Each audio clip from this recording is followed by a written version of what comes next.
Hello and welcome to Celtic State of Mind. My name is Laura Bradburn and I'm joined as always on this most glorious of Fridays by Jim Orr. How you doing, Jim?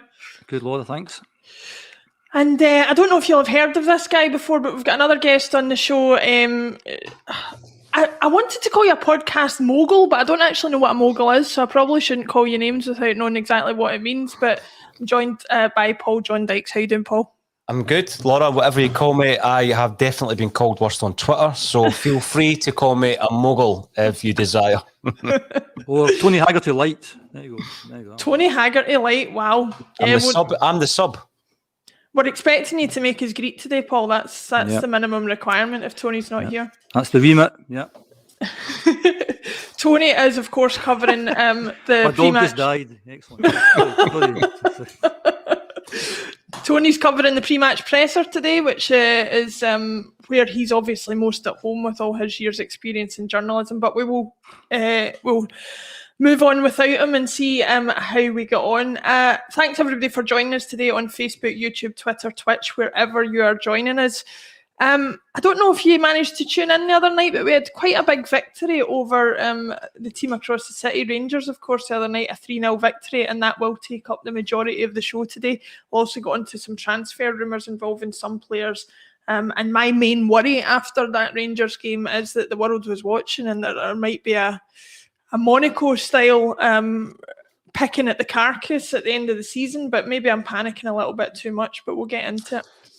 Paul, I'll come to you first. What was your thoughts in the game? I believe I may be mistaken, but I believe you had a ticket to the game this week. So how was it for first of all, given that you've not been able to make it to many matches this season because of your other commitments, what was it like to be there for a night like that? Basically a glory hunter, eh? You know, just wait until the big games come along and then we'll rock up. Yeah, that's it. I love everything about going to, always have done, driving up London Road and seeing the paradise, you know, the figure just appearing on the horizon. That whole thing was giving me a buzz, as it always does. But in the same vehicle was young Kelvin, who I think you've met him. Kelvin's the man behind the camera, if you like, with A Celtic State of Mind. And he had never been inside Celtic Park. He'd been up there filming with a few different things we're working on, one of which actually is the Willie Maley Memorial statue that we're raising funds for, and we're helping the Willie Maley CSC and raising funds for that. So I loved every minute of it, Laura. I went into it, interesting enough, quite confident. And that's unusual because I never go into these games. Even, there was a spell, I suppose, under Brendan Rodgers where it was how many were you going to win by? There was a wee spell, maybe a wee bit arrogant at the time, but we had a great side and they didn't. But going into this one, I did think Wednesday night was the night to get that monkey off her back. I didn't expect it with so much panache, but I'm still buzzing about it, to be honest with you. I think you might have got that yesterday when JP and I were on. We're just buzzing about that. But then straight away, you're looking on to the next game. I think that's probably what Ange will be doing as well. Right, we've enjoyed it. Let's get back to business. Let's take care of business on Sunday. Yeah, I mean, speaking of buzzing about it, I don't know if anybody managed to catch my solo half-time coverage of the game when Kevin over in Hungary was having trouble getting on. I was basically buzzing after that third Abada goal. I was high as a kite, and I don't even know to this day what came out of my mouth. Hopefully nothing too embarrassing, apart from obviously comparing Rio Hatatis to Paul Scholes. But that is what I do. That is what I do, and I never learn. Jim, you've told me before, don't go on the match coverage. I get myself far too excited. Indeed, yeah, indeed. Jim, Laura, can I interrupt? I heard someone at the game comparing Hatatis to Scholes. So you're not the only one. You're not the only one. Thank you very much. He's basically Scholes is sort of another way of saying an all-round midfielder, but we'll get into Hatatis and some of the other standout performances as the show goes on. Jim, you were there obviously as a season ticket holder yourself. First of all, your overall impression of the game and what were your feelings going into it and how did it turn out for you? I just think, to follow on from Paul's point, the atmosphere was fantastic. I think a few weeks ago we were thinking nobody about this game. I mean, you go along the other night, 60,000.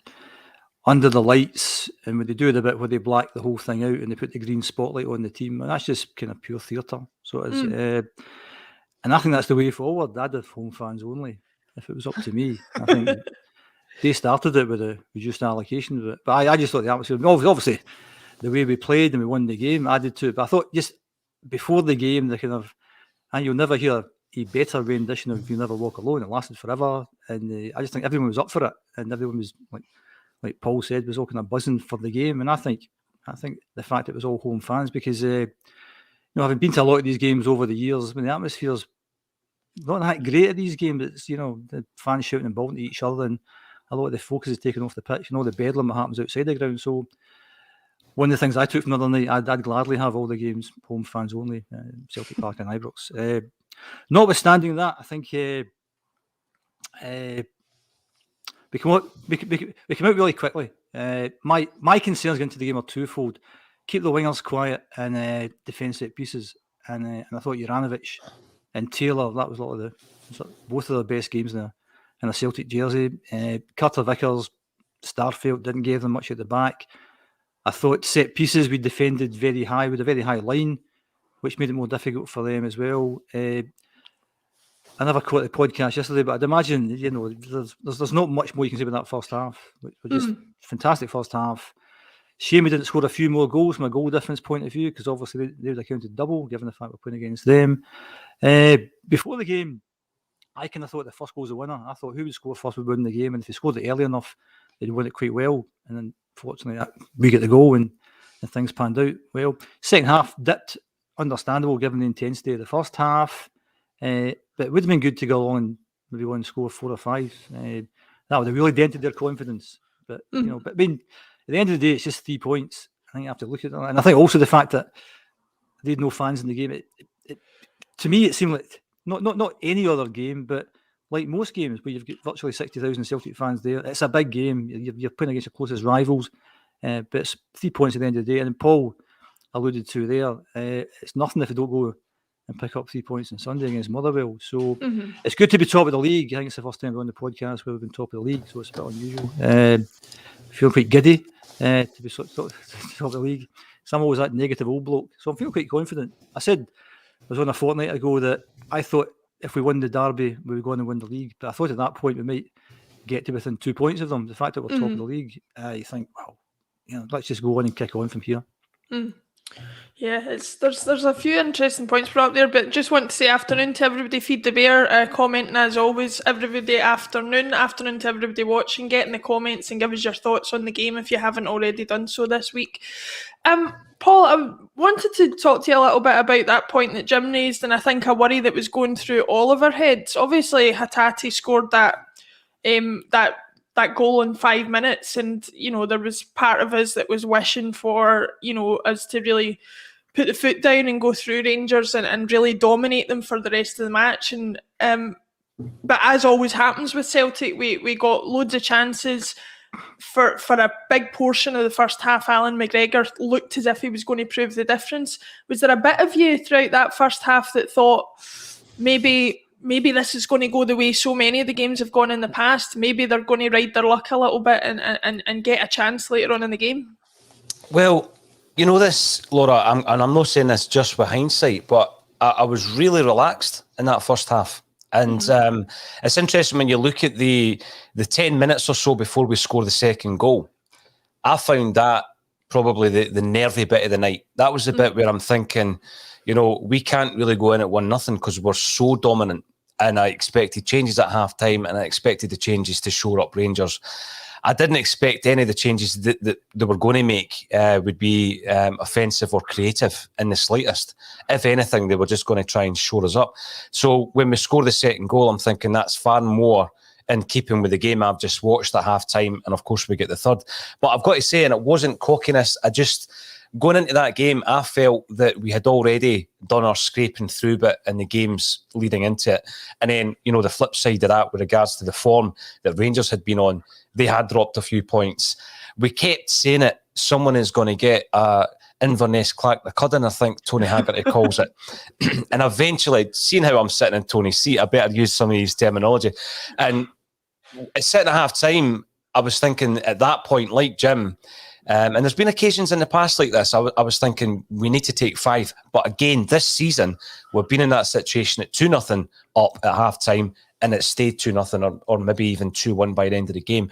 But I rewatched it, which is something that our very own Jim Orr has suggested that you do with regards to the games, because the emotion is gone by then. Only slightly gone when it's Rangers. So I did rewatch it. And in the second half, maybe at the game, I thought to myself that once again, is it a point of discussion that we've taken the foot off the gas? And actually watching it back, I don't think our tempo changed a great deal. I really don't think the tempo, we just didn't create the chances, but that may well be down to some of the changes that were made on the other side. Van Bronckhorst obviously made substitutions at half-time. He's maybe changed the game plan at half-time, Laura, and he's basically blocked out a lot of the creativity that we undoubtedly had. But I don't think it was just a game of we were brilliant in the first half and we managed it in the second.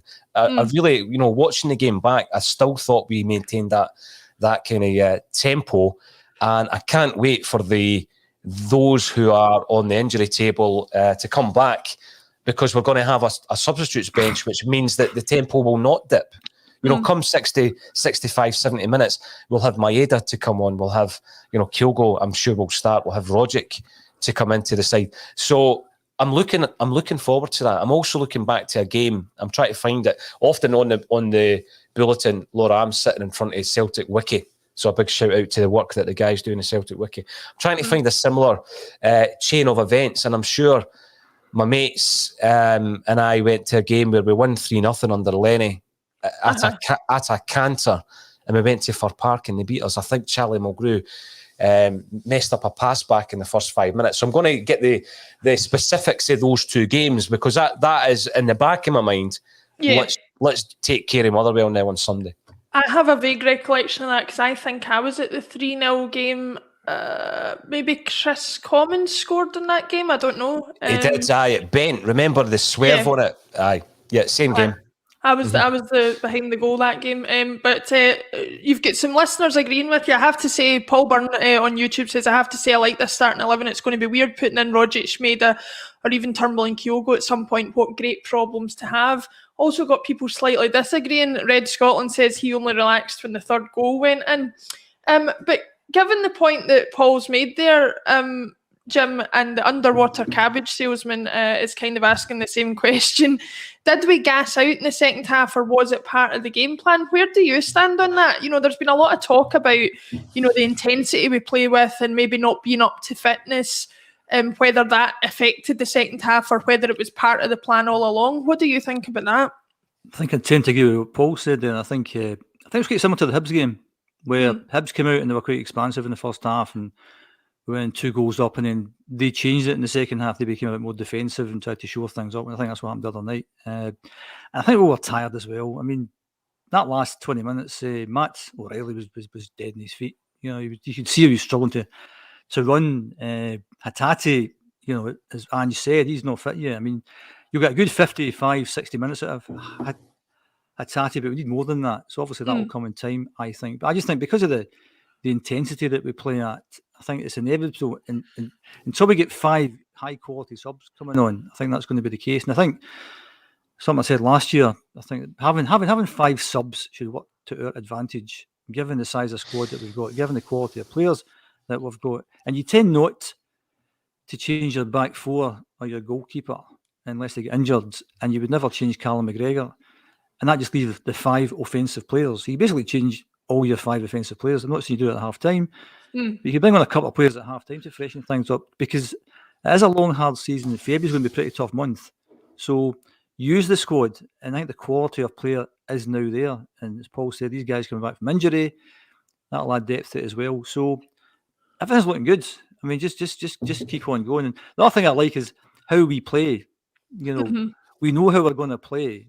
And there was times, certainly last season, and even seasons gone past, you weren't that sure how we're going to play. We know exactly how we're going to play. And we've got better players than all the other teams bar one. And that's arguable whether we're better than that team or not. We certainly showed that the other night. So if you go in the park, first part, and play our game, don't do anything silly, then we should win. And that should be the case for most of the games. But obviously, football doesn't work like that. But yeah, I mean, it's all good going forward. I just think that having the 5 subs should make a big difference. And I think also as the season goes on, players are going to get more and more tired with more and more games. We've got the Europa Conference League games coming up as well, and that's all going to add to it as well. So Ange's got a difficult job trying to maintain all this stuff. And what I also said a few weeks ago is, I can use the iceberg analogy, that all we see is the teams Ange picks and the subs he makes.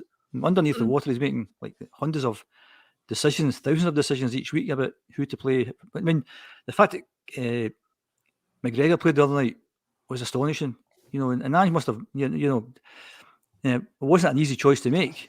I'd have thought, because he couldn't get badly hurt again. So these are all the decisions that I've done behind the scenes, that all we see is the team he's picked. And goals change games. I mean, I don't know if we're going to talk about last Saturday or not, but if we don't score that goal in the last minute, then the narrative completely changes. Football fans are very, very fickle. Ange would be getting slaughtered last week if we didn't score that goal. But now he's like, fantastic. And the same goes for Giacomakis. I mean, I think some of the stuff has been said about the big champ is pretty harsh. 1 week he's a dud, next week he's great, dud, great, dud, great.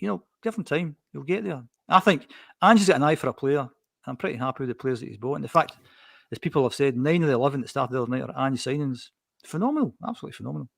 Yeah, absolutely. And Wilster92 on Twitch, one of our few commenters on Twitch. A wee tip for you guys: if you want your comment to get picked out, maybe try and go on Twitch, because that wee purple logo stands out when we're picking out comments. But he agrees with you. Ange Ball is a squad game. The big man's right. More subs will work to our advantage. So I think you're the big man, Jim, as far as that's concerned. I don't think that's the case, but hey, that's Tony Haggerty. Tony Haggerty's the big man, yeah.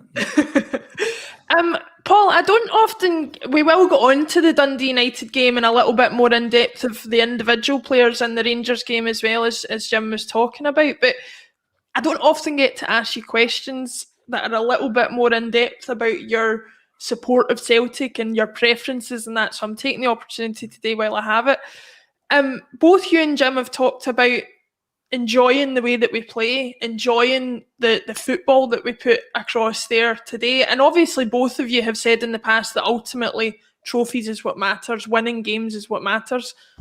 But how important is it as a Celtic supporter to see a performance like that first half, where, for me anyway, I don't often say this, but last season sometimes sitting down to watch Celtic was a chore.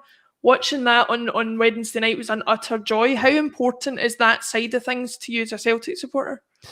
I think it's huge, Laura. We were talking yesterday about a coming together, and I remember various parts of my Celtic supporting life where everything comes together, be that the team, the management team, the fans, the club as a whole. And part of that, romanticism of being a Celtic fan is the style, as well as you say, the glory and the honours, because one of the most stylish teams I've ever watched ultimately were failures, and that was the team that Tommy Burns had, because we didn't win the league. We won one Scottish Cup, and the team that he built in the 2 seasons after that were fantastic to watch, but we didn't win the league. Fantastic to watch. We still talk about them all these years later. What's more important? Well, you've got to let the head rule the heart and say, well, of course, honours and trophies are more important. But if you can get both, and the other night we seen the other side of it, we've seen the style and the flair and the entertaining football to the point where it had us on the end of our seats, it had us standing up for most of the game. And you come away from it thinking that's a vintage Celtic performance. I'm going to go back to that other game, and please don't shoot me down for saying it. Anybody who's saying, oh, what a killjoy. But it does take me back to the elation that I felt after that 3-0 game. I'm sitting in front of the Celtic Wiki here. It was on the 20th of February, 2011. We beat them 3-0, and the 2 goals were scored in the first half by Gary Hooper. We were 2-0 up after half an hour. Chris Commons scored the third, as you mentioned, Laura. And I remember coming away from that. We didn't win the league that season, you'll remember, And we came away from that game, and then we went to Fir Park similarly, and it was in the February of that season. We went to Fir Park and they beat us 2-0 at Fir Park. And there was a real feeling of disappointment in that particular game. I remember Charlie Mulgrew. Was that the Scott McDonald goal? It was the goals that were scored by, both goals actually were scored by Chris Sutton's wee brother. They were 2-0 up after 50 minutes. I'm thinking of a different year. I remember Scott McDonald taking the title away from his 1 year as well. Yeah, but, 2005, yeah. I remember. I'll never. Was that as long ago as that? Wow. I'll never forget that. But yeah, it was just the two fixtures and the scoreline obviously beating them 3-0. And that game, I remember when Commons scored, I still had the feeling that we would probably score another couple of goals that day. Beautiful sunny day. And we were singing "We Shall Not Be Moved" that day. I remember it well. I remember exactly who I was with and where I was in the stadium, as most of us do. I'm not getting the same kind of vibe, but I think that's probably the way Ange operates. You know, right, that's done. We've enjoyed it. We've done our lappy on, and quite rightly so. But the other night, I just think it was a coming together. Everything was perfect. The atmosphere was unbelievable. We stuck one of your "You'll Never Walk Alone" videos up on the YouTube because it was a step above. It always is special at Celtic Park, but this was even bigger and better. The style of football was right. Some of the young talent that's coming in that we've barely seen performing the way they've been performing. Everything was just right. And there was a moment that JP brought up yesterday, and it was when Jamesy Forrest has committed himself and he's been basically poleaxed and he's sitting on the ground, and McGregor, the warrior, goes up to him, and they two guys that have got, they've got about 800, 900 games between them in Celtic jerseys, one club men, albeit one brief loan spell at Notts County for Callum, and he got him back to his feet. You know, so you've got you've got that nucleus of the Celts that have come through the ranks, Laura, as well as all the new guys that have come in and are finding their feet. But yeah, I think it's definitely substance over style. But as Celtic fans, we love a bit of style, don't we? Absolutely. Not that you could look at us three and think that, but yeah, we do love a bit of style. Or I'll speak for myself on that. Cheeky today. I have no words for that, Laura. Uncle Tony's away. You can have that. You can have that. Liam Tennant, obviously the Scott McDonald goal was Helicopter Sunday. How could I forget it? Could be this type of season again. Who knows? I hope not. I'm not sure in my old age that my nerves could take it after all this time, but we'll see what happens. Jim, I wanted to get into some of the individuals. You're much more level-headed than me when it comes to these things. You like to put a bit of realism into things. We remember Lubo Moravcik's first game against Rangers and the fact he scored 2 goals and didn't really know what he'd done. We saw a similar look off Hatatis when the second goal went in the other night, and undoubtedly he'll be remembered if he does nothing else in his Celtic career for that night. How excited should we be about him? How good is he really, do you think? I think before answering that, maybe get back to the question you posed to Paul about Ange and his football. I think we've got used to it now. I think at the start of the season, we were screaming at players to do certain things, and now we're pretty calm about stuff. And the other night, in the first half, particularly when it was just 1-0, and Carter Vickers and Starfelt were putting the ball back to each other, and then back to Joe Hart and back to Taylor. See, at the start of the season, we'd been going bonkers at that. Absolutely bonkers. And I remember at the Michelin game, been one of the 8,000 there, everyone's screaming, get rid of it. But now we're calm. Now we know that we're going to pass it about a wee bit here, and then we'll find an opening, and then all of a sudden, bang, bang, bang, we'll go up the pitch. So I think we'll get used to it. And I think some of the things that Dan from Japan said earlier have been absolutely spot on, because at the time I was quite cynical, thinking, that'll be right. And he's done everything, the style of football, how he builds teams, his eye for a player. He doesn't have to spend a lot of money. He knows who he wants to buy. So I think we're all on board with Ange. No matter what happens this season from now on, I think we're all on board with Ange. That's why I don't think we should fluctuate from he's great, he's a dud, he's a dud. He's doing a great job, and again, long may that continue. In terms of Hatatis, it's pretty early days, I think. The good thing, what I do like about it now, I think we've got a chance of beating Livingston this year, because we've got somebody who can shoot from outside the box for a change. I think when we play them, we play Hatatis, basically just shoot the whole time, because you now realise there's only 14 games to go, and we're in the box seat, and you're starting to pay more attention to things now. Then you think, the post-split fixtures, that'll be interesting. Because the last 9-10, the league was won last season before the split, and most of the previous 9 seasons was won before the split. There's going to be a lot of interesting fixtures coming up, but we can touch on that when we get there. But you're starting to think a wee bit ahead now. And how can we beat Livingston in a few weeks' time? Because we haven't done that yet. We haven't even scored against them. Hatatis, long-range shooting, because the shooting's been awful. Give the lad a few weeks. He's just in the door. He's made an outstanding contribution to start off with. Another thing I was thinking the other night was how many... Has anyone played in a Glasgow derby and scored 2 goals from outside the box in the first game?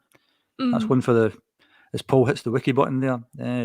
That occurred to me. I mean, Lubo scored the 2 goals, but I think one was a header for about virtually on the penalty spot. I think maybe ish. Yeah. There's a wee question anyway. But in terms of Hatatis, it's early days. He's made a great start. As has Reilly made a great start, and you couldn't wish for better because anyone you sign's a bit of a risk. You know? Yeah.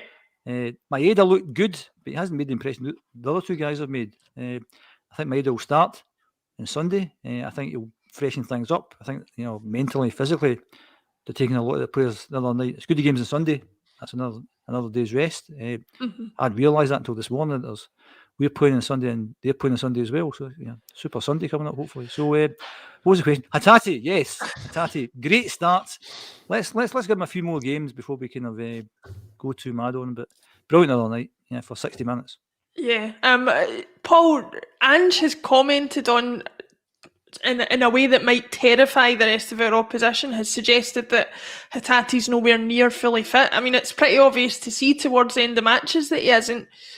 How good could he get when he gets up to 100% fitness, given the amount of ground he has to cover? Kevin on the match coverage the other night was at pains to emphasise just how many blades of grass he was covering, and that's him at only 70% fitness or whatever it is. How good can he get, do you think? Well, Kevin's turning into a bit of a stato. He's buying into the data analysis in a big way. But Rio Hatatis, you look at everything that he's done since he's came here. I understand the Scholes comparisons because of the range of passing, Laura. I mean, no one could do that cross-field pass like Paul Scholes. And we see a lot of that from Hatatis, but something that might go a wee bit under the radar is his defensive qualities. I mean, the amount of time he's winning the ball in our half, he's breaking up attacks from Rangers. Yeah, if there's one thing Scholes couldn't do, it was tackle. So if he's got one up on him, and as far as that's concerned, yeah. So by the end of this podcast, we'll be saying that Hatatis is better than Scholes, right? Another thing is that I noticed. You remember Petrov? I mean, the distance he covered in a game meant that by the end of the game, it looked as though someone had chucked a bucket of water over him. He was always completely dripping in sweat. Hatatis like that because of the work rate of the guy. And then you look at the transfer fee and the age. He's 24, £1.38 million. Under £1.5 million. Jim mentioned it earlier on about getting the 9 players in under Ange. Our squad, our starting 11 against Rangers cost under £20 million. So the average was under £2 million a player.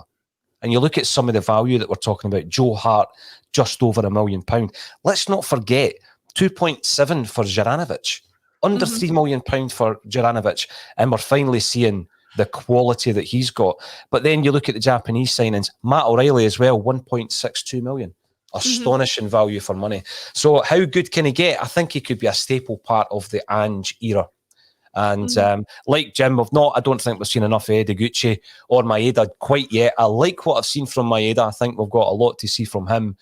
And if Hatatis comes back in and he's another option in the midfield, great.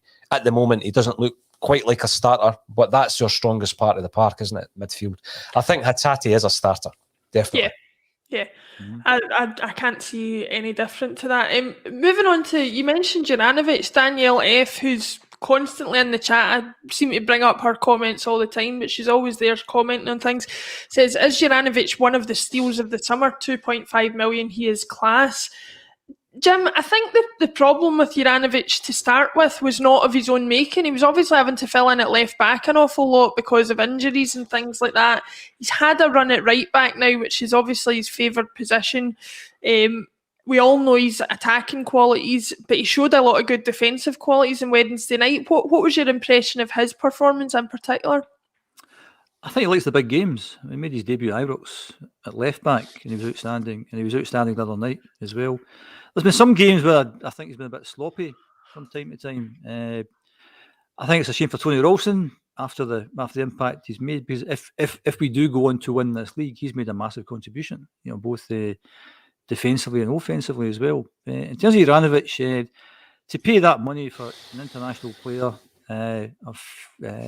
like him, it could be the steal. But I think we've had a number of steals, and some of them Paul mentioned. Joe Hart's a steal, and Kyogo, if he keeps playing the way he's playing, if you can make money on people, then that's a steal. I think it's when you spend big money on a Barkas or on a Yeti, that's not a steal, that's a robbery, or whatever the opposite of a steal is. Is it the same thing? Bring back Tony Haggard, he would know the right word to use there. But the opposite of a steal, basically. So as I said earlier, every transfer. A gift. We'll go with a gift. We'll go with a gift. Yeah. I wouldn't say a Yeti's a gift, but a gift from God. I'll be in a Yeti. His new autobiography. I'll get it. Tony will write it. No, I think what was it? Geranovich. I think he's very good. He's very calm in possession. He knows what he's doing. Good addition to the squad. Great value for money.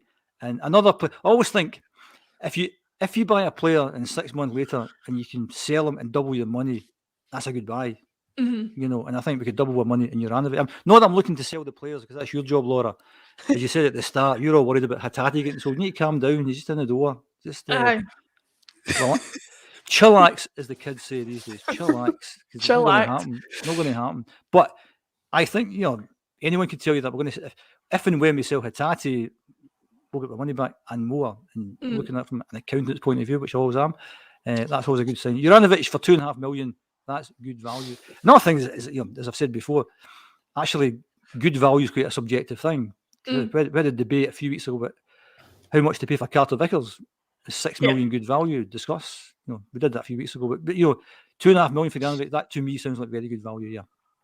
Yeah, I think I totally agree with that. I think one of the standout points of Ange's reign so far is not just the quality of the players he's brought in, but the value of them. Jim, I'm going to come back to you on this one just before we move on to look obviously at the Dundee United game that we played the other day, because I know we've not discussed that in any great detail, and then again ahead at Motherwell. But just a general question. Lucky Voodoo 15 says, I think in a year or so, if the progress continues with Ange, this could be a special time. Obviously, I'm talking about worrying about players leaving and things like that. And I was talking to my brother last night saying I'm very much of the mindset of I'm already aware that I need to enjoy this time with the team that we're building and the manager that we've got. Do you think Ange is showing all the right signs that he could be building another kind of Rodgers O'Neill type era with this Celtic team? I think you're right not to get too excited. Who knows what will happen in 6 months' time? So I don't think we should be saying this is going to be a special team or building a legacy. He's doing really well, and long may that continue. But what if we don't win the league? What do the fans think then? They'll look back on certain games or certain decisions and say, he blew it then. Why did they let Yakimakis take that penalty? Blah, blah, blah, blah, blah. Who knows? So I wouldn't look too far ahead. Enjoy the football that we're playing just now. Enjoy the victories that we're enjoying now. It's a dead exciting league. Take it for what it's worth, I think. I think virtually, not everyone, but I think most people had said, let's just keep in touch. Let's get to after the first derby, which we thought was going to be in the 2nd of January. And we want to watch there, getting that game, not getting it cancelled, but the winter break being brought forward. I mean, we had a huge benefit in that. If we'd have played the game the other night in the 2nd of January with Joey Dawson up front and whoever else, with tons of players missing, then it'd have been a big ask to have won the game. So I wouldn't go too far ahead. I think it's such an exciting league race this year. We've just got ourselves in front. Hopefully that's good timing that we can kick on from there. And you always look at these things after they've happened. We'll look back on the season and say, well, that was a vital goal there. That was a vital save there. Good win there. Last minute goal. And what's been good about the team, particularly last Saturday, I know you're going to come on to that, basically that last minute goal where you couldn't see it coming after Beaton gets sent off and you think Yakimakis gets taken off. There's no physicality up front and they've got 4 giants at the back. It's not going to come, and it came. And that's the beauty and that's the excitement of football, and that's the joy of football. Nothing like a last minute winner. Yeah. When it comes along. So enjoy it for what it is, because I think we're all saying stay in touch until the second derby. If we were within 3 or 4 points, maybe 5 or 6 points, there's still loads to play for. we're actually a point ahead. I think we're well ahead of certainly well ahead of what I thought would be at this point in time. And the quality of players that have been brought in have been astonishing. So you add all these things up, and people are saying that they're not a good team. They are a good team. They've got good players. A big squad, and they've got Aaron Ramsey's now come in. Well, he'll be good, bad, or indifferent. He's a big name, So they've got a lot of good players. From their point of view, they may look back at Wednesday and say, well, that was a bad night at the office, and they go out and hammer Hearts on Sunday, and it's kind of game on again. So there's a long, long way to go. But the good thing is, it's dead exciting, and that's what you want, and that's what you kind of. There's a number of seasons during the 9 where, we could have lost 5 games in a row and still win the league. Whereas, every point's a prisoner, every game. As I've said before, one goal changes a game, one game changes a season.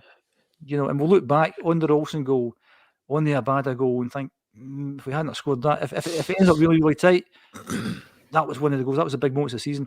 And I missed last week when you were doing a tribute to Wim, but there's loads of comparisons with 97, 98. So many games, last minute goals, whatever it was. And if we hadn't done that, we wouldn't have won that league. And hopefully we look back on this season having won the league and said that was the goal that won it. Well, it certainly made a significant contribution. Yeah, I'll be interested to get your thoughts on Wim at the end of the show, Jim, because obviously you did miss last week, so it'll be interesting to hear what you've got to say, especially having written the play about Bratback as you did. So it'll be interesting. Shameless plug. Yeah, that's good. I wrote a play. Good. Right. Yeah. You wrote a play, and you wrote another one. I think that's going on a world tour to Glenrothes as well. So the play what I wrote, older people understand that. Paul, Jim raises an interesting point there I think if you ask any Celtic fan, even the ones who were a bit suspicious of what Ange could bring to the club, they didn't know him, they didn't know his calibre, they didn't know his pedigree. I think if you ask any one of them now, their minds are changed, absolutely. What I haven't heard people talk about is what Jim brings up there, which is, have our aims for the season changed? I think, again, if you had asked most Celtic fans at the beginning of the season, given the nightmare that was the last couple of years, they would have been happy with us to get back within touching distance, get a few victories against Rangers like we did last night, and just look like a more together team. Do you think that is still the aim for this season, or do you think the way that we're playing, the expectations have risen as quickly as the performance of the team has? Well, at the beginning of the season, and the beauty of doing the Acsom Bulletin every day is that it's out there. There's a public record of your opinion. And I've always said from day one, and it's not I told you so because it's not happened yet, we've got to win the league. And every single season that I come into supporting Celtic, every single season, you've got to win the league. You try and win a domestic cup on top of that, and you try and be in Europe after Christmas. And that's like my own personal ambitions supporting Celtic every single season. So that was always there. And now I think people that were maybe a little bit more sceptical about that are probably changing their expectations because of what they've seen and because of what Ange has delivered. And like Jim says, there's a long, long way to go. But I do feel, we talk about the momentum shift, and I do feel that since, and I think this is going to be a pivotal moment of the season, since Rangers changed management, they haven't been the same beast. I think going into the game against Rangers at during the week there, the momentum was in our favour. I think they had scraped past Livingston, they dropped points to Ross County, they dropped points to Aberdeen, they'd conceded goals, which was the big thing they didn't do last season. And I don't see anything in the transfer market that's going to prevent that side of the game. Aaron Ramsey, massive high-profile player. I'm sure he'll bring what he brings to the club. But that isn't really what the problem was it, really? I mean, at the moment, it's defensively. We've then scudded them with a 3-0 victory. And it's momentum Celtic. So my expectation is what it was at the beginning of the season. I'm more confident that we're going to do it now. I think that's the big thing that Ange has brought in, is a sense of confidence and a sense of belief that we can do it. Speaking of that belief, we'll go back to the game against Dundee United, Jim. You mentioned about the goal coming as if from nowhere. It didn't look like it was coming. Is that a feature of this team, do you think? The fact that, I think maybe last season we wouldn't have got the victory out of that. Do you think that's more something we can rely on, that these players will keep going till the end and see if they can get the victory? Before answering that, I'm going to do what I did last time. I'm going to go back to Paul, the point there. I think the Gerrard leaving is pretty significant, and I think another similarity with 1978 when Walter Smith announced at the start of the season that he was going. That was his last season. That had an effect as well. No matter what you think of Steven Gerrard, he's quite a strong personality, and he takes no nonsense. And I think the guy they've replaced him with is the opposite of that. I think he comes across quite weak, and I think in the post-match interviews I've seen, particularly after the Aberdeen game, I think if Steven Gerrard got interviewed after that game, he'd been going ballistic at officials and everything that was happening. He was going mad. Whereas Van Bronckhorst was quite kind of quiet and accepting of things. So I think there's a didn't mind if having a go at the ball boys though. Well, that actually annoyed me the other night. I mean, without trying to be the old negative guy again, I think these kids are representing Celtic. So I know it's a minor point, but just give the ball back to the keeper and don't give him abuse. I mean, if you score the goals, you celebrate and stuff. And that nutter that came on the park, find him and ban him for life. Don't give him any exposure. It's nonsense, because he ran straight towards Alan McGregor. And he could have hit him, and McGregor could hit him back. Before you know it, you've got an explosive situation. It's not funny. Anyway, that's old grumpy talking there. What was the question again? Dundee United. Sorry. Yes. I thought we played well again. And if we hadn't have scored the goal, as I said, people would have been going ballistic about things and why bring on a 16-year-old with 10 minutes to go, we need to win the game, blah, blah, blah. But we scored the goal, and the goal changes the game. And I've never said Abada's a bad player. He's not a winger for me. Never been a winger, because to me a winger has got good close control and can cross effectively. And to me that's Jota, that's Forrest. Abada, no a winger, but he's got a great eye for a goal, and he's got great anticipation. And that finish the other night, brilliant finish, anticipates it coming in, hits it on the half volley against an inspired goalkeeper. First class, so in the same way I don't think Kyogo's a winger, I don't think Abada's a winger. But the wee man pops up last week, great first touch, great finish, bang, all of a sudden we've won the game. Really significant. I thought we played them off the park last week. I thought the first game against Dundee United was a much closer game, the one each game. But I thought we controlled the game last week. The big chap up front should have scored 2 or 3 goals, so he was a dud last week. He was kind of half dud, half good guy on Wednesday. But last week we had the chances to win the game. We played well enough. We never looked under any threat at all. There's been games we've maybe played, I think maybe was it the Motherwell game or the Aberdeen game, it was quite tight and you thought they might score. Never looked like scoring at all. Dundee United, it was always going to be 0-0. They defended really well. Their goalkeeper's great. Why we haven't gone for him, I don't understand. I mean, would you take Bain or their keeper? I'd take their keeper every day of the week. So I'm not sure why we gave Bain the contract and not signed Seekers. Anyway, yeah, the question was about, we just keep going, and that's what Ange said in that famous video, we just keep going to the end. I need a wee bit of luck sometimes, and I think if I was a Dundee United fan, I'd be going mad at the centre half. I mean, it was a bad goal to lose. They've got three giants in the box, and the Abada's about 2 feet tall, and he misses them all. Great control and great finishing. And getting back to what I said about the atmosphere in Wednesday night, there's nothing like a last-minute goal. Yeah. So when you're a game in a tight league race, different if you won the league by miles and you score a goal and you think, oh, good, we've won the game. But that made such a difference. And following hard on the score at Ross County as well, and how late they scored. I was walking up to the match, and all of a sudden all these people are hitting their car horns and going mad. And you think, well, they must have scored then. That's brilliant. And then you think the incentive is there. And it looked for a long part of the game we weren't going to take that, make that advantage count. But then we did at the end. And these are the things, again, when you look back in the season, you'll think that was great. And as I said, I think it's just such a dead exciting season. We've got the League Cup in the bag. We're still in Europe, albeit the Conference League. We're still in the Cup. And we've hit the top of the league. We've only 14 games to go. So you can see the end in sight. Just keep it going. Just keep it going. Yeah, I just hope we keep it going, or we take a little bit out of my nephew's book. So for a little bit of background, my brother-in-law is a Rangers supporter, and my 4-year-old nephew has decided to take the right road and is a Celtic supporter.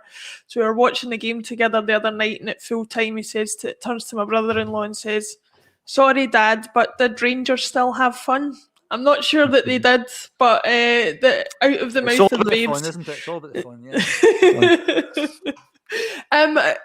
Paul, I'm not going to ask you any more about the Dundee United game because I know you were on the match coverage. Anybody wanting to know your thoughts can obviously go back and look at that and the podcast that followed.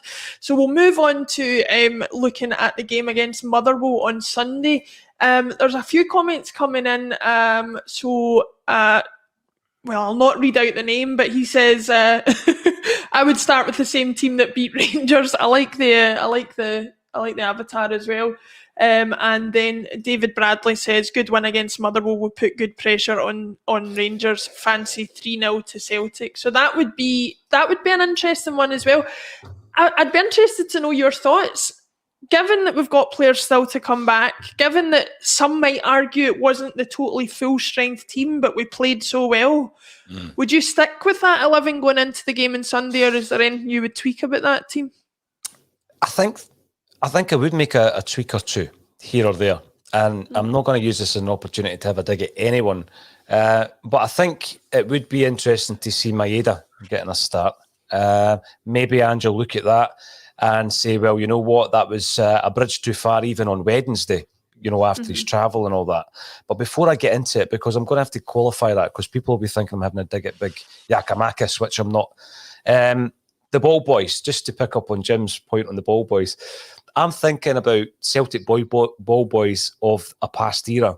And you've got Jimmy, a great image of Jimmy Johnston jumping up and cuddling his fellow ball boy as a Celtic youngster with the curly red hair. Obviously, people used to be mesmerised by him and the ball behind the goals. He used to do the keep you up and dribble as a kid. Then there's a great image of Billy McNeil scoring that famous goal at Hampden with a header against Dunfermline in 1965. And the wee guy that runs up and kicks the ball out the net is Andy Lynch, who 12 years later scores a penalty for Celtic in the same goal. And then there's that brilliant image of Callum McGregor as a ball boy celebrating, where you can see, I think, is it Aidan McGeady celebrating a goal? I think so, yeah. And I'm looking at that kid the other day there, and I'm thinking to myself, I wonder if he makes it at Celtic. He's already written himself into cult icon status. So I'm going to say to Jim, I think he's been very cute with that, mate. We already love him. And when he breaks through as an average left back, he'll get away with it because he was getting in about Alan McGregor the other night. But that being said, there's no excuse for anybody running on the park and trying to attack the goalie on another note. But with the ball boys, fair play to them, eh? They just got a wee bit excited. But on Sunday, I'm not a big lover of this current Motherwell side, I've got to say. I don't, I think that there are a few players in that side who have been a bit over the top when it comes to tackles against Celtic players.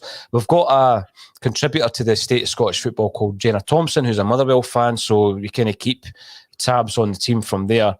But I think looking at that starting lineup, you take out Giakoumakis just now, because I think he ran himself into the ground. That was the biggest part he played against Rangers. He harried, he constantly hassled them, he was down their throats, didn't always win the ball, but he didn't give them a minute's peace.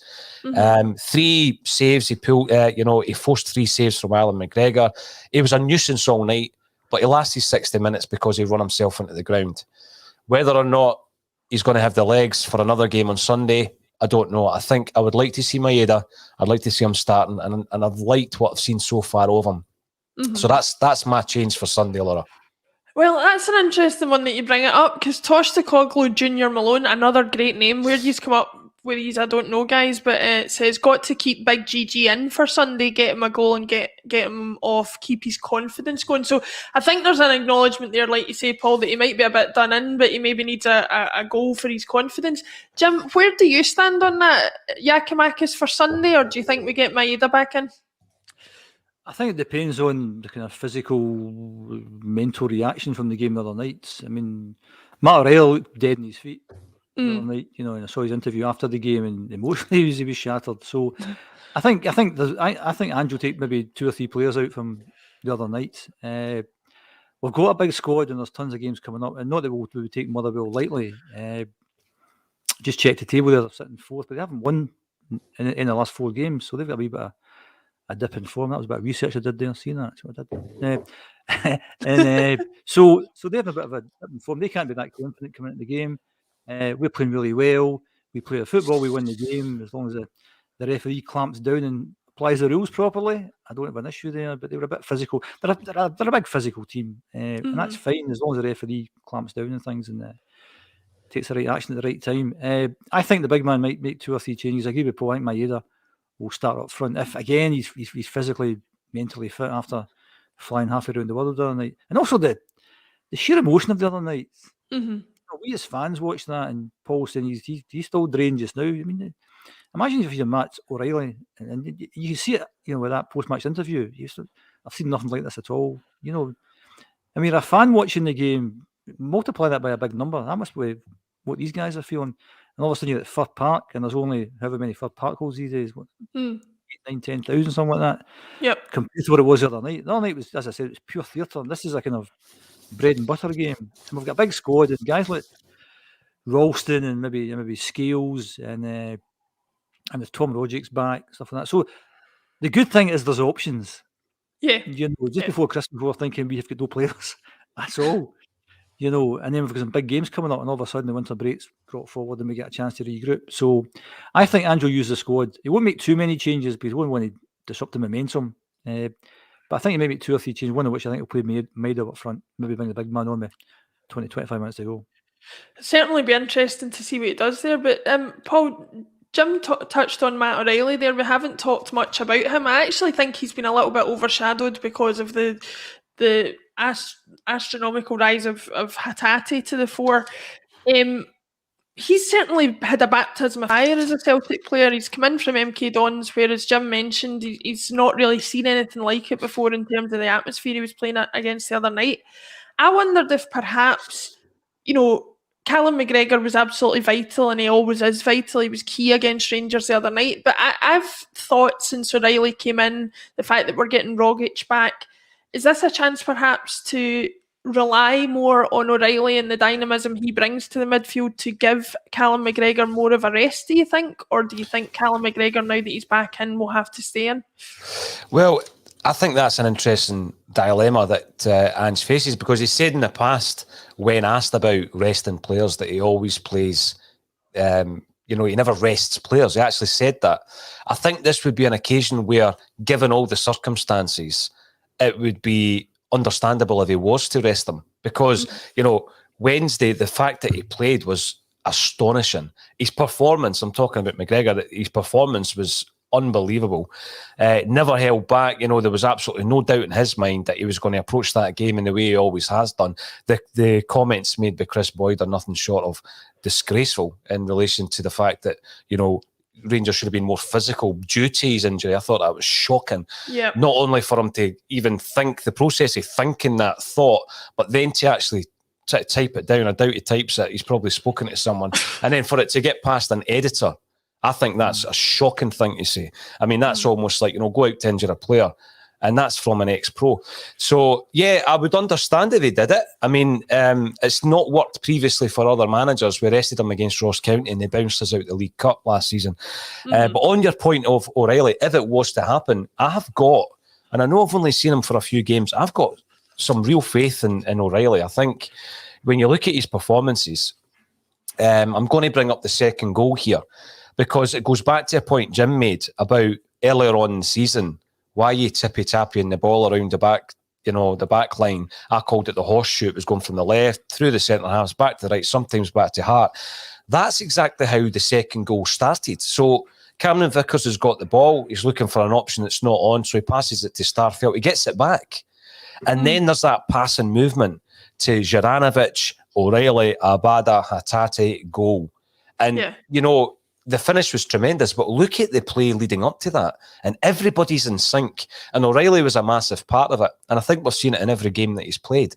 So if he does decide to do that, and there's a wee bit more onus on O'Reilly, it's been a baptism of fire. And I think he'll be able to handle it, Laura. I really do. I think he'll be able to handle it. I'm not disrespecting where he's come from football-wise, the standard of football, but he's played at a lot of smaller stadiums for MK Dons. And, going out to Fir Park and, grinding out a result, taking care of business, as I call it. I think he'll be more than comfortable in stepping in and doing that. Well, there's praise coming in from him anyway. Paradise 63 at Reilly is our best signing, and Centenary 88 at Reilly is some player as well. So he's definitely already a bit of a fan favourite. And I think, like you say, those moves that Ange has been professing of knocking it around the edge of the box, how many times since they've both come in have we seen Hatatis do that pass from the edge of the box out wide for a Reilly, making the overlapping run to knock the ball in and get the ball to get a goal? Because that's just what we've been missing, is that end product to all of that work, and I think he's brought that. Jim, you've brought up O'Reilly a couple of times on the show so far. What do you make of his impact so far? Were you surprised at the impact that he's had, or did you like what you saw from the off? Again, it's one of these signings Ange's made who I've never heard of before, so he's no idea what's coming in. Is he a big risk? Does he know it? I think context is very important. Tynecastle and a Glasgow derby. You're not going to get two tougher games than that. And he was outstanding in both the games. And he ran himself into the ground in both games. And I think, again, what I alluded to earlier, you'll have to get used to the Ange system, the intensity of the games, the intensity of the training. I think maybe that's not what he's maybe used to. But he obviously loves it. He obviously looks like he's won a watch coming here. The fact that the lad left Fulham because he wasn't getting a game, and So I think that says a lot about the guy. And Ange has said this before, but it's not just about their playing ability, it's about the people themselves. He wants to sign the right people. And I think people coming, without being stereotypical, but people coming from Japan, quite respectful. And I think Ange has been there, knows it. And that's why he signed some of the guys from there. So I think Ange obviously plays a huge part in who we sign now, which is great. You know, the kind of conversation we were having this time last year was who was signing the players and why were we signing those players. Whereas, you know, pretty much every signing Ange has made has worked out pretty well, and some of them worked out fantastically well. So he's not going to get two harder games than Tynecastle. That's you know, next to Ibrox. That's the toughest place to go to. And he was outstanding in that game. He made the goal for the big man, didn't he? He passed the ball for Yakimakis' goal. Yeah. And he was influential the other night as well. So he's been a great signing, another great Ange signing. And as long as the big man keeps making these signings, again, we could be in for a special time. But let's not get too far ahead of ourselves. We could be in for a special time, but we'll see how it goes on Sunday. Hopefully we can keep that run going. Talking of special times, Jim, as you said, you unfortunately weren't on the show last week when we lost Wim Janssen after he's living with dementia before he died at the age of 75 last week. You, more than a lot of Celtic supporters, spent a lot of time researching the season that he was Celtic manager in depth for your play bend at Lake Bratback. What are your memories of Wim Janssen as a Celtic manager? What about him do you remember most fondly, and where do you think his place is in Celtic history, obviously? That's quite a hard question. That's an easy question. I think social media is one of these things where if something happens, you feel, should I tweet something? Most of the time I don't tweet anything, but when Wim Janssen died, I think, well, I better tweet something because I wrote this play. You might realise, Jim, I don't always have that thought process, you know. But... No, you don't. You're a dafty when it comes to that, so don't do that. Stay well away from it. So I thought I'll tweet something, but I won't tweet very much. And I just said, R.I.P. Wim, forever in your debt. And the play's a comedy. and there's one of the lines in the play talking about if they do the 10, they'll not be ripping the expletive out of you for a few weeks or a few months or a few years. It'll be for all eternity. They'll be ripping the proverbial out of you. That's what it means. And that's what Wim stopped. He stopped that happening. Because basically, if he didn't do what he was doing, you go to any football match just now, like the Glasgow Derby the other night, and it wouldn't have stopped at 10 because we were a shambles then. Yeah. Before that, it would have been 11, 12, 13, 14, you know. And that would have been, if fans were allowed in, that would have been the banners the other night, 10 in a row, 12 in a row, 15 in a row. And it was Wim Janssen that stopped that. But on the other side of the fence, it was quite good that there's no social media at the time. Because, again, like Ange, another similarity, we got off to a terrible start for those who are old enough to remember that. And we lost the first two games. And I'm sure Paul will remember the Dunfermline game, and I've mentioned this before to Paul, because another thing I put in the play is what you observe at the time. And we lost to Hibs opening game with Larson, passed it to Charlie. Yeah. And then we lose to Dunfermline at home. And I've never seen a more poisonous atmosphere, never heard a more poisonous atmosphere than that Dunfermline game, because this was the season they were going to do the 10. We had to stop them. And Dunfermline are playing us off the park. And it was 1 each at the time, and they hit the bar, and they hit the post, etc., etc. And then they scored. And this guy jumps up in front of me, and he says, F off, Larson. F off, Janssen, and take that wee Fanny Larson with you. So that's, if social media was kicking about back then, that would have been the kind of comments you'd have had times 1,000 that night. Get rid of Janssen after 2 games. And people were saying the same about Ange this year as well. So there's been loads of similarities. He came, he saw, he conquered. And as I said, forever in his debt. And another similarity that happened that year, again, was the fact that the first Old Firm game, as it was called back then, was cancelled because Princess Di was killed. And I think if that game had went ahead, we'd have lost it, because it was the 4th game of the season, and we were all over the place, and they were scoring goals for fun. Negri was scoring goals for fun. And that game got rescheduled, and we ended up, that was the game that Stubbs scored the last minute equaliser. So, it was dreadfully unfortunate circumstances, but we kind of gained by having that game cancelled. And I think this year with the winter break situation as well, I think we won from that as well. But in terms of Wim Janssen, that's all I can say. Forever in his debt for what he did. And I think you said it last week, or Tony said it last week, can't think of anyone who came to Celtic Park for 12 months and made such an impact so quickly. And there are lots of similarities between Wim and Ange in terms of he's got an eye for a player, plays to a system, he doesn't bend. He sticks to what he believes in, no matter what other people are saying. And ultimately, Wim was successful. And the big hope is that Ange can follow that as well. Yeah, that's certainly a reputation he's got to live up to. Like you said, we talked about a single person having such an impact in a single season at Celtic, and just certainly on his way to if not completely emulating it, going a long way towards it. So it'll be interesting to see how it turns out. But yeah, as we said last week, our thoughts are with the Janssen family on their loss, and a big loss to world football.